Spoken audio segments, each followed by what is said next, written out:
Assalamualaikum warahmatullahi wabarakatuh. Terkait berita mengenai pembahasan kontroversi pernikahan ini, kami ingin menjelaskan secara singkat mengenai pembahasan ini. Namun yang ingin kami jelaskan hanya 5 poin saja. Yang pertama, itu ada nikah mut'ah. Nikah mut'ah itu adalah pernikahan antara seorang pria dan wanita untuk jangka waktu tertentu yang telah disepakati dengan mahar tertentu dan secara otomatis berakhir setelah waktu tersebut habis tanpa memerlukan talak atau cerai. Ciri-cirinya adalah yang pertama, ada batas waktu pernikahan yang disepakati sejak awal. Yang kedua, ada mahar yang wajib ditentukan dan diberikan. Yang ketiga, berakhir otomatis tanpa talak setelah waktu habis. Yang keempat, tidak ada hak warisan antara pasangan. Dan yang terakhir, wanita wajib menjalani iddah jika terjadi hubungan suami istri.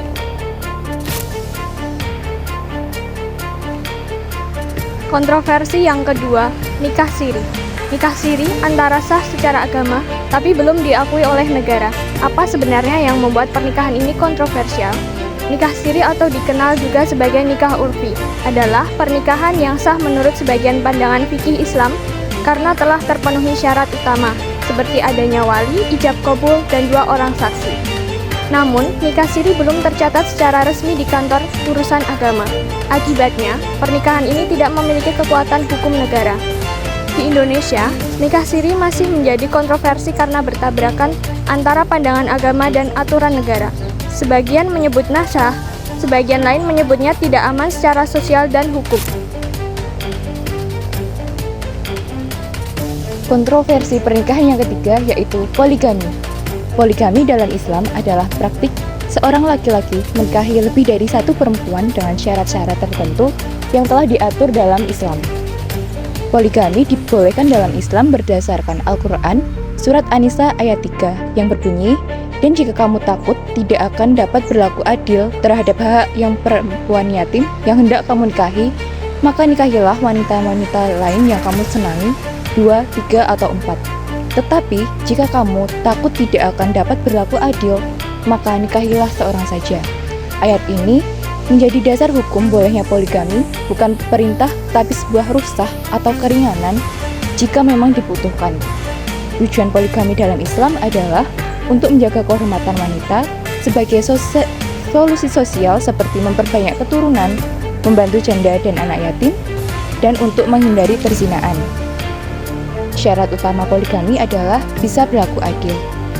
Nyatanya, di era sekarang, masih banyak yang tidak bisa berlaku adil, tidak mendapat izin dari istri pertama, dan tidak mampu secara ekonomi.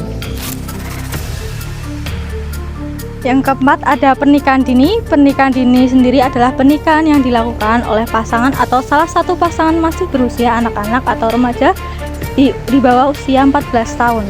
Pernikahan dini dipengaruhi oleh beberapa faktor. Faktor yang pertama ekonomi, yang kedua sosial, yang ketiga budaya, yang keempat pendidikan, yang kelima MBA atau marriage by accident. Hukum pernikahan dini menurut Islam sendiri adalah tidak ada ketentuan mengenai batas usia pernikahan, melainkan mengatur usia balik untuk siap menerima pembebanan hukum Islam. Usia balik adalah istilah dalam hukum Islam yang menunjukkan seseorang telah mencapai kedewasaan.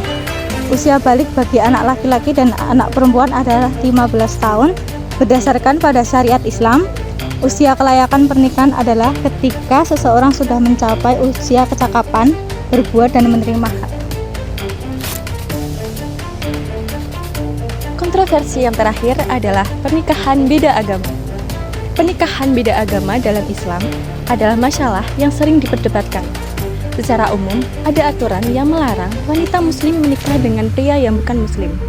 Sementara itu, untuk pria muslim, ada perbedaan pendapat mengenai boleh atau tidaknya menikah dengan wanita yang berbeda agama. Perdebatan ini muncul karena ada ayat dalam Al-Quran yang melarang pernikahan dengan orang yang dianggap menyekutukan Tuhan. Beberapa organisasi Islam di Indonesia melarang pernikahan beda agama karena dianggap dapat menimbulkan masalah dalam keluarga dan keyakinan. Sekian dari kami, kurang lebihnya mohon maaf. Terima kasih. Wassalamualaikum warahmatullahi wabarakatuh.